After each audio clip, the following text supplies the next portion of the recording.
Hello guys, welcome back. Today I thought it'd be quite fun to ask you guys what your icks are.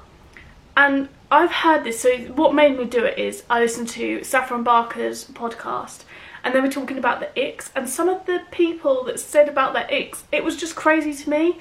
So I thought it'd be really fun to ask you guys what your icks are. And also I might look up like some of the most common icks. Yeah, some of these icks are just so funny though, like, so yeah, let's just get into it. So first I'm going to start with your icks and what you gave me. Okay, so first one we've got is eating or chewing loudly as f. Now, I completely agree with this one. I think it's the smacking of lips that does it for me. If you're eating and it's constantly like, I'm like, it's really hard to listen to, so completely agree with you there. Slagging women off for like what they're wearing. Yes. This is a big one for me. The fact that guys can comment on like what you wear as girls, especially when you're like not with them, irritates me. Like, they should be confident enough to be like, you know what girl, you look hot, you look sexy, go and flaunt yourself, I want to flaunt you, you know what I mean?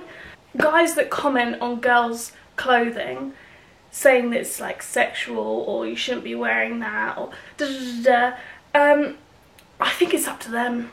It's really up to them. Wear what you like. If you feel confident, if you feel good, if you feel comfortable, go for it. Not everyone thinks like that, so in quotes, you don't need all that makeup. Now, I also agree with this one. I think I get a lot like, oh, why don't you wear makeup? It's like, because I don't want to, because I feel better without it. Whereas other people, if you're going up to them and being like, why do you need all that makeup? They feel good, they feel confident. It's another one. If you feel good and confident, why are you commenting on it? You should want your partner to feel good, confident, sexy 24/7. Like, you should be rooting them, not knocking them down for it.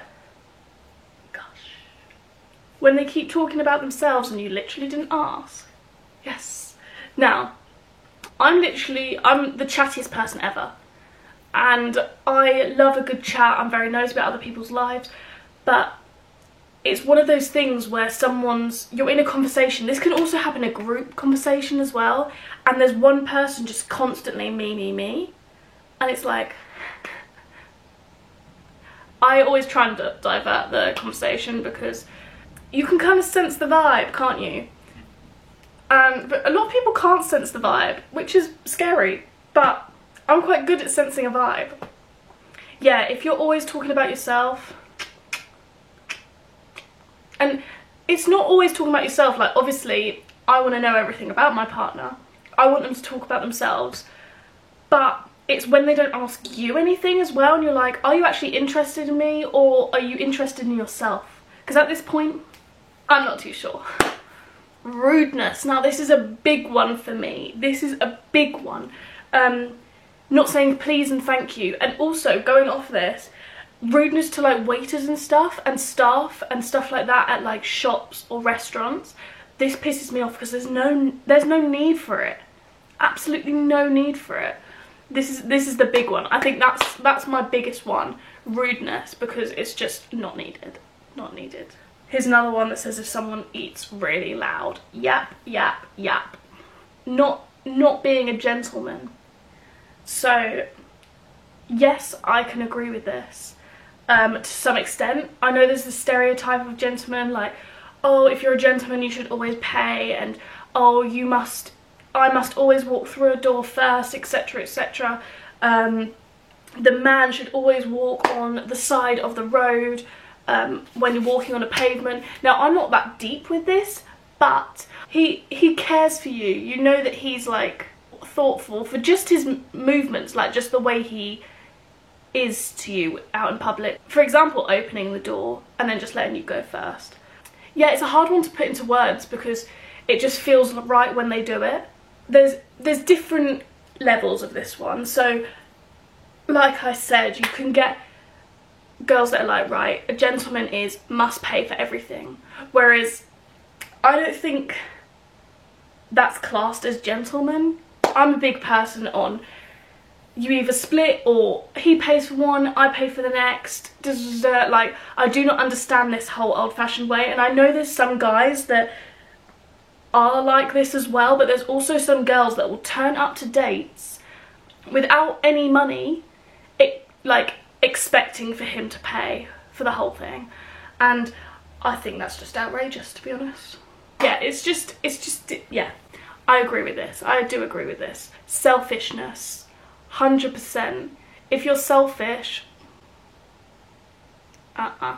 done. I don't think I even need to explain that one. When they're afraid to be feminine. Now, I kind of agree with this, yeah. Like, I don't like this whole stereotype of this is what a man has to be and this is what a woman has to be.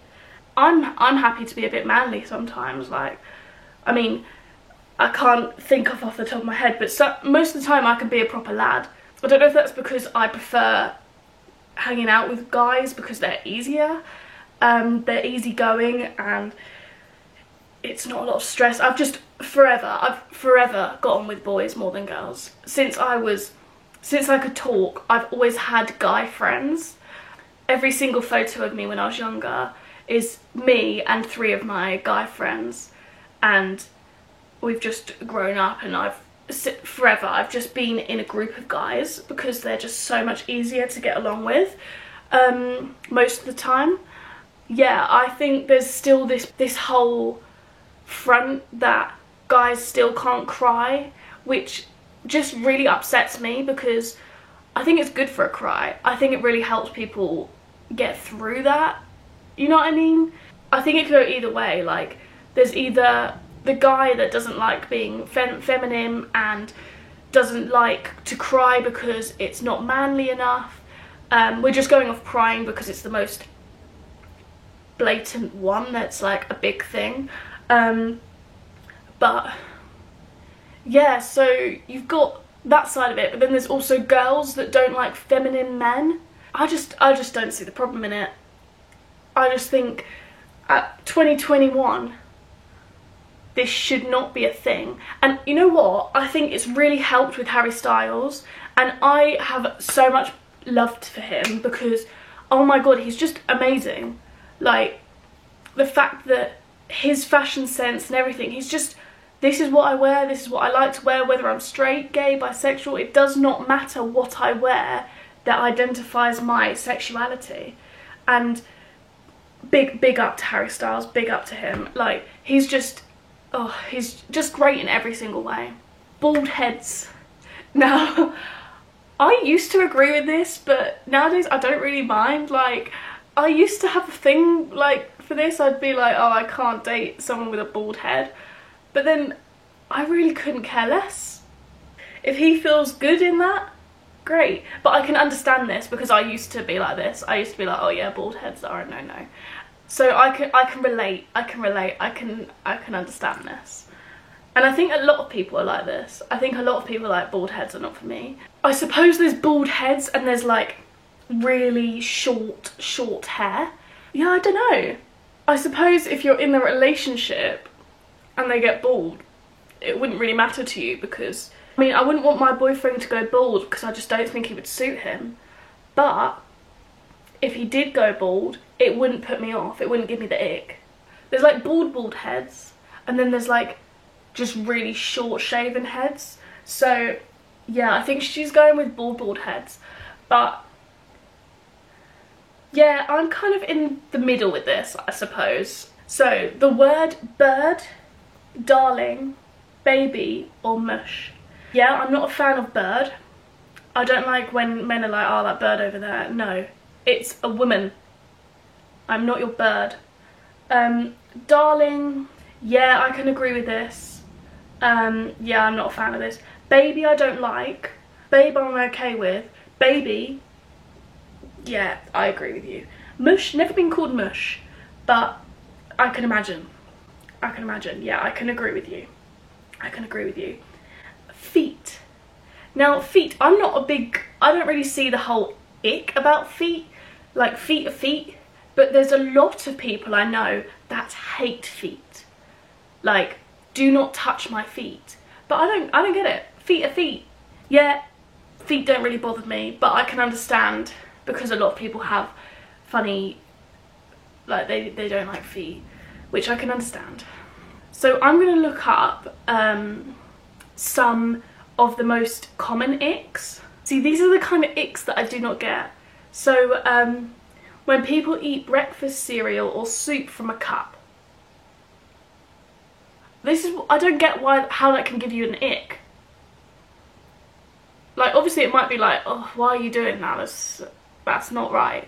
But the ick, really? I see the ick as like, that would completely put me off that person. Like, I feel like loud eaters, you can kind of sort that out. You can be like, right, let's start from the beginning. Let's eat with small mouthfuls and try and keep those lips together. If they have a massive pimple and they haven't popped it. Again, this doesn't give me the ick, but it's very tempting to pop, isn't it? I find spots very, very satisfying to pop. It does make me feel a bit sick though, with the pus. But even on myself, when it goes pussy, it makes me feel a bit sick. A lot of people have put loud eaters. So if you're a loud eater, just focus in on not being loud. So someone said, I dated this guy one time who could never get your, or there, and there right. Used to drive me crazy. And I can kind of relate to this. Understand if you get it wrong once or twice, but I think at our age, we should have learned that. Because I used to struggle with that in school. I used to be like, what the fuck is this? No, I'm really big on this nowadays because it is quite annoying. But then again, it doesn't give me the ick. Actually, then again, I say that. I did talk to a guy years ago and he couldn't get them between, and then I stopped talking to him for that reason. So yeah, maybe it did give me the ick. This is a mad one. The thing that gives me the ick is dressing gowns. Who doesn't own a dressing gown? I live in dressing gowns. That's wrong. I think that gives me the ick, someone that doesn't like dressing gowns. That gives me the ick. When someone uses the term hun. Now, I think this is more of a girl phrase. I think girls use this more often, and it irritates me when a girl calls me hun. I'm not your hun, okay? Like, yeah, that irritates me. I think it's okay if it's like your mum or something. I think it's quite a patronising word. Hearing people or seeing people brush their teeth. Now, I can understand this. My friend used to send me videos every day of her brushing her teeth, and I had to flick through them because I just couldn't watch them. I don't know why. It makes me feel a bit ill. If I see it face to face, it's okay, but on video it just makes me feel a bit ill. Someone's put hungover girls in puffer jackets. What? Some of these are mad. It's like there was one on Saffron Barker's podcast and someone said guys going up escalators give them the ick. That just blows my mind. How can that give you an ick? How? Like, I'm fussy when it comes to relationships. Like, I will give you one chance, and if you've broken that, we are done. We are done. But there's some people that I now come to think that I'm actually quite easygoing, because some of these icks, how can they be icks? It just does not make sense to me. And most of the ones that you guys sent in, I have agreed with, and I do agree with. But some of these, I just... You know what I'm surprised about? No one's mentioned smell. Now, I thought smell was a big thing for people in any kind of relationships. For me, if you smell constantly of BO, I think it's not okay. 24/7, I think that's quite a big ick. Hygiene is a massive one for me. because I've got quite an obsessive hygiene routine, and I think it's probably a bit over the top, but I thought that would be mentioned more, because isn't it like proven that smell does something to you? I don't know. Someone smells good, you're more attracted to them, or something like that, which makes sense. I think if something so small is giving you the ick, there's obviously not that connection, or there's something deep down that you're not really interested in them. That's my overall opinion of this. Like, I think if you love someone so much, something so small isn't going to give you the ick. Unless it's like a constant thing, I suppose that can build up with frustration. And but yeah, I think it's very interesting to hear people's icks, because they're all so different, and for one person it will completely turn them off, whereas for another person it wouldn't really faze them. So yeah, thank you very much for watching. Like, subscribe, comment and share this with your friends. Make sure you click that little bell icon so you know when I next upload, and I'll see you next time. Bye!